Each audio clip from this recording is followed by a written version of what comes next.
네, 반갑습니다. 차트 도령입니다. 오늘 코스피랑 삼성전자가 좀 많이 빠지고 있어서 영상 먼저 찍게 됐고요. 시장 종합 보게 되시면 코스피도 하락, 코스닥도 하락 중에 있죠. 우선 트레이딩 뷰로 이동해서 현재 구조에 관해서 말씀을 드리도록 하겠습니다. 하이닉스 먼저 보도록 할 건데요. 현재 하이닉스를 보게 되시면 한번 하락하고 쐐기 형태를 만들면서 올라오지 않습니까? 만약에 이 구간이 리딩 다이아고널이라고 한다면 내부 구조가 5, 3, 5, 3, 5의 구조로 다 쪼개져야 됩니다. 여기가 5, 3, 5, 3, 5라는 거죠. 그런데 첫 번째 반등이 나왔을 때 이 구간은 임펄스로 보기 어렵다라는 생각이었고, 그 뒤로 나오는 파동을 보게 되면 굳이 쪼개보자면 이제 임펄스로 쪼갤 수는 있습니다. 그런데 구조가 예쁘지는 않다는 거죠. 그러면 여기를 쐐기형 패턴으로 해서 A, B의 C 구조가 되느냐, 이렇게 볼 수도 있는데 이 구간 자체가 10파동이 되어야 되는 거잖아요. 여기 임펄스로 나와야 하고 그 이후에 나오는 파동은 다시 한번 하락의 구조를 가져야 됩니다. 그런데 올라오는 걸 보면 그것도 아닌 것 같다는 거죠. 그래서 하이닉스만 보게 된다면 지금 이 고점이랑 동일합니다. 5파 절단이 나온 것도 아니고 1, 2, 3, 4, 5에 어느 정도 리딩 다이아고널이라고 볼 수도 있겠지만 찝찝한 게 이 추세선의 상단부까지 도달하지 못했다는 거, 3파동과 5파동의 고점이 같다는 점, 여기에서 최소 갱신을 해 주었다면 이제 5파동 끝나고 조정이 나온다 생각하면 되는데 우선 3파동이랑 5파동 고점이 같다는 게 상당히 마음에 걸린다는 거죠. 그리고 동일하게 나왔다면 지금 하락이 나오는 건 또 정상적인 하락인 겁니다. 이렇게 하나 1파동 나오고 2파동 조정이 나온 이후에 이제 3파동 임펄스 시작인 거예요. 그런데 이제 삼성전자를 보게 되면 짧게 나왔죠?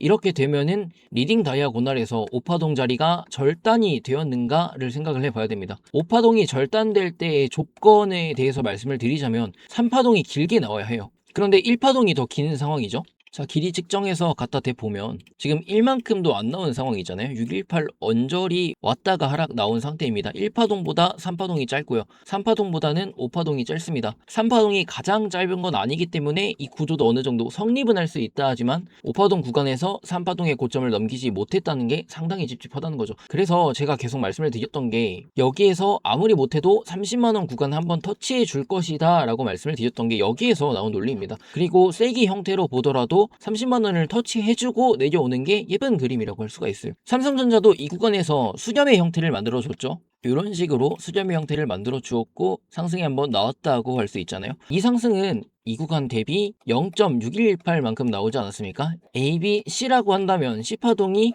A파동에 0.618만큼 나온 거기 때문에 우선 최소값은 만족했다고 할 수 있습니다. 하지만 전체 되돌림으로 봤을 때 이 구간을 플랫으로 만들어 주려면 조금 더 올라와야 된다는 생각이었던 거죠. 하락 시작점에서부터 되돌림 비율 측정해보면 618 구간을 터치해주고 하락 중에 있는 겁니다. 이렇게 본다면 여기까지 하나의 상승 조정을 마치고 하락이 나온다라고도 생각해 볼 수 있지만 이렇게 보면 제가 봤을 때는 기간값에 관해서 이게 성립이 안 된다고 생각합니다. 자, 이 구간 보게 되시면 지금 하락한 거는 165개의 캔들인데 되돌림이 88개의 캔들이죠. 절반밖에 안 되는 시간입니다. 이것보다는 길어야 된다고 생각을 해요. 그게 아니라면 이 구간은 X파동이 되는 거고 WXY, 여기에서 빠진 WXY 한 파동이 상위 W 파동의 내부 파동인 거죠. 이렇게도 생각을 해볼 수 있지만 사실 이렇게 되면은 고점 갱신은 없게 되는 거고요. 오히려 14만원 구간까지 하락도 생각해 볼 수 있고 또 여기에서도 최소값으로 내려오게 된다면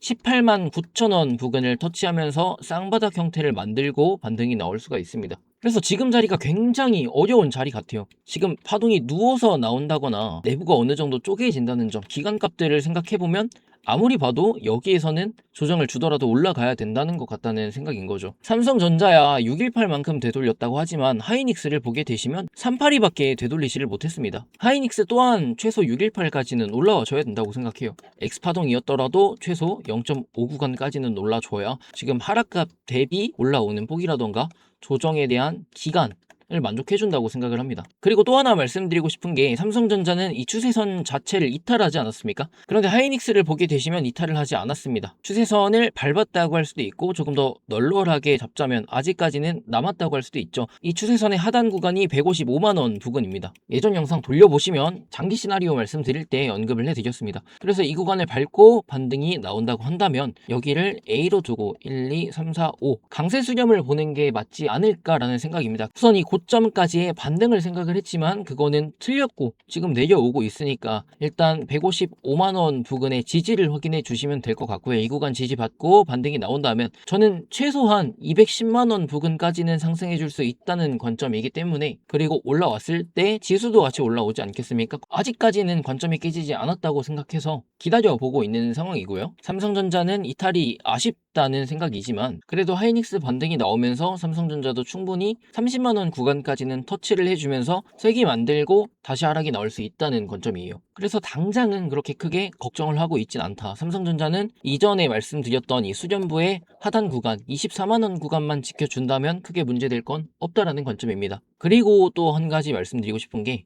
여기 A에 B라고 묻게 되면 여기가 C잖아요. 10파동에서 터미널이 나올 수 있느냐? 터미널 나올 수 있습니다. 이런 식으로 1파랑 4파동이 겹치면서 5파동 마무리되는 파동이죠. 이렇게 되면은 전부 다 되돌려야 되는데 이 자리에서 터미널이 나올 수 있느냐? 그거는 아니라고 생각하거든요. 이런 식으로 나왔다고 했을 때 지금 고점을 넘기지 못하지 않았습니까? 터미널이 나오더라도 3파동이 1파동 고점은 넘긴 이후에 내려와야 됩니다. 근데 넘기지 못했기 때문에 그런 상황은 아니라고 생각해요. 현재 움직임에 관해서는 저도 조금 더 생각을 해봐야 될 것 같습니다. 다만 지금 알 수 있는 건 어쨌든 간에 한 번쯤은 더 올려줄 거라는 생각이다. 30만원 부근까지는 추가 상승이 가능할 것 같다. 지켜줘야 되는 자리는 24만원이 되겠다. 이 정도 말씀드릴 수 있겠고, 하이닉스도 한 번 더 정리를 해드리자면 지금 지켜줘야 되는 자리가 155만원에서 153만원이 되겠고요. 상단 터치할 수 있는 구간은 182만원 부근, 추가 상승이 분출이 나오게 된다면 마지막으로 보는 자리는 210만원을 말씀드리겠습니다. 마지막으로 코스피 보고 마치도록 할 건데요. 코스피가 굉장히 그림이 좋지가 않습니다.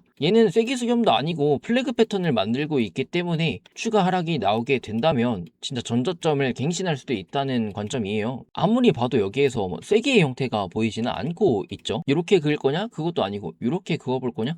그것도 아니라는 겁니다. 상단 추세선이 중요한 게 아니라 지금 하단부를 이탈했다는 게 중요하기 때문에 아무래도 하이닉스에 다시 한번 희망을 걸어봐야 되지 않을까 합니다. 우선 이렇게 알고 계시면 될 것 같고, 이제 이러니 깡통을 차니 뭐니 하시는 분들이 좀 계시더라고요. 저는 어제도 말씀을 드렸지만 국장에 대한 비중은 굉장히 많이 줄인 상태입니다. 어디로 갔을까요? 코인으로 갔겠죠. 제가 코인 계속 말씀드리지 않았습니까? 저는 이쪽에 조금 더 힘을 싣고 있는 상태고요. 힘이 약한 곳은 비중을 줄이고 강한 쪽을 늘리는 게 맞는 겁니다. 그리고 본인이 주식에서 잃었다고 미장이라던가 금 아니면은 코인 이쪽으로 가도 어차피 잃을 거다 생각하시는 분들이 계시는데, 각각 자산마다 성격이 달라요. 이게 차트나 이런 게 공통적일 수는 있지만 어느 정도 차이가 있다는 겁니다. 이것저것 해보시면서 본인한테 맞는 걸 찾으시면 돼요. 주식이 하락장이면 어차피 못 번다? 주식이 하락장이어도 벌 사람은 법니다. 다만 강세인 쪽이 있으면 그쪽으로 가보는 것도 나쁘지 않다는 생각이에요. 나는 주식으로만 하겠다? 물론 하실 수는 있습니다. 본인의 선택이니까. 그런데 그거 하나만 고집하는 건 바보라는 거죠. 김치에 밥만 드실 거예요? 아니잖아요. 고기도 드시고 김치찌개도 드시고 된장찌개도 드시고 한식 젤리면 중식 양식 일식도 드시잖아요. 투자도 똑같은 겁니다. 이제 본인이 맞다고 자만하지 마십시오. 그러다가 깡통 차는 겁니다. 네, 오전 영상은 여기까지 하고 마치도록 하겠습니다. 시청해주셔서 감사합니다.